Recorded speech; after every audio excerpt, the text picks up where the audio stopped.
বহুত দিন আগতে মই দিন নহয় বছৰে হ'ল পেনকেকৰ ভিডিঅ' এটা কৰি থৈছিলোঁ। তাকে ভাবিলোঁ আজি শ্বেয়াৰ কৰোঁ। মইনো ঘৰত থকা সাধাৰণ লোহাৰ টাৱাখনতে কেনেকা কৰি পেনকেক বনাইছিলোঁ, নন ষ্টিক টাৱা নোহোৱাকৈ। ইয়াৰ প্ৰথমতে মই এটা বাউলত ধুনীয়া কৰি এটা কণী ওলাই লৈছোঁ, মানে ভাঙাই লৈছোঁ। তাৰপিছত কাটা চামুচখন দি ধুনীয়া কৰি ফিটি লৈছোঁ। একদম ফিটি আছোঁ। যিহেতু মোৰ হেণ্ড ব্লেণ্ডাৰ নাই, সেইকাৰণে কাটা চামুচ দিয়ে ধুনীয়া কৰি ফিটি একদম যেতিয়ালৈকে কণীখিনি বগা নহয় তেতিয়ালৈকে একদম ফিটিয়ে আছোঁ। এয়া দেখাই পালি ধুনীয়া কৰি কণীখিনি মোৰ এতিয়া বগা হৈ গ'ল। এতিয়া ইয়াতে দি দিছোঁ মই গুড়া কৰি লোৱা চিনি মই এই কাপটাৰ জোখা দি 4/4 1/2 দিছোঁ। আৰু মই গোটাই চিনিখিনি একবাৰতে দি দিয়া নাই, মানে অলপকৈ দি কেনে ভাল কৰি মিক্স কৰি ল'ম। আৰু একবাৰতে দি দিলে মানে কি হয়, হাতখন বিৰাট বিষ খায় মিক্স কৰি থাকিব। এয়া আৰু অলপ বাকী থকাখিনিও দি দিলোঁ। এতিয়া এইখিনিও মই ধুনীয়া কৰি মিক্স কৰি ল'লোঁ। মানে হাতখন ইমান বিষায় জানে না, কাটা চামুচ দি একদম লৰাই থাকিব লাগে। লৰাই একদম ধুনীয়া কৰি মিক্স হ'ল। এতিয়া মই ইয়াতে দি দিছোঁ 1 চামুচ ৰিফাইন তেলখিনি দিও মই ধুনীয়া কৰি লৰাই লৈছোঁ ইয়াত গোটাইখিনি। এতিয়া মই ইয়াতে দি দিম গাখীৰ। মই কিয়ে লৈছোঁ, আমুল তাজা গাখীৰে লৈছোঁ। গৰু গাখীৰো ব্যৱহাৰ কৰিব পাৰে।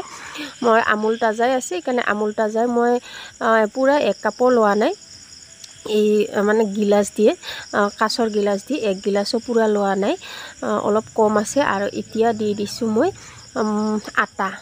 আটা পূৰা 1 কাপ লৈছোঁ। যেতিয়া চিনি লৈছিলোঁ সেই কাপ দিয়ে 1 কাপ আটা লৈছোঁ। আৰু পাউডাৰ গাখীৰ লৈছোঁ 2-3 চামুচমান দি দিছোঁ। এতিয়া গোটাইখিনি মই ধুনীয়া কৰি আৰু একবাৰ একদম কাটা চামুচখিনি দিয়ে ইয়াত মিক্স কৰি ল'লোঁ। মিক্স কৰি একদম, আৰু গোটাইখিনিতো দেখুওৱা সম্ভৱ নহয় না, সেইকাৰণে কাটি দেখাব লগা হৈছে। আৰু এয়া মিক্স কৰি মোৰ বেটাৰখিনি এনেকুৱা নিচিনা হ'ল। এতিয়া একেবাৰে শেষত মই দি দিছোঁ বেকিং পাউডাৰ আৰু বেকিং ছ'ডা।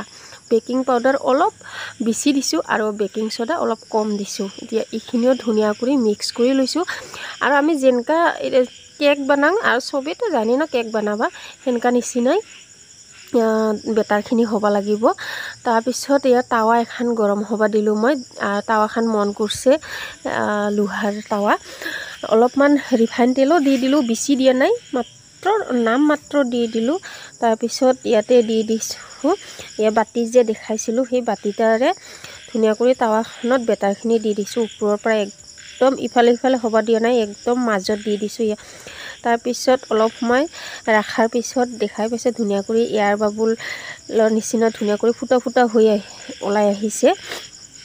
তাৰপিছত উল্টাই দিলোঁ। উল্টাই দিয়াৰ পিছত এয়া দেখাই পালি মোৰ এখন বনোৱা হ'ল। এতিয়া গোটাইখিনি মই সেনেকৈ বনাই ল'লোঁ। এয়া যদি ঘৰত নন ষ্টিক টাৱা নাথাকে, মোৰ নিচিনা এনেকুৱা কৰি সাধাৰণ লোহাৰ টাৱাখনতে বনাই খাব পাৰিব পেনকেক, আৰু খাব বিৰাটেই ভাল হৈছিল। এয়া মোৰ ইফালে পেনকেকো ৰেডি হ'ল ধুনীয়া কৰি।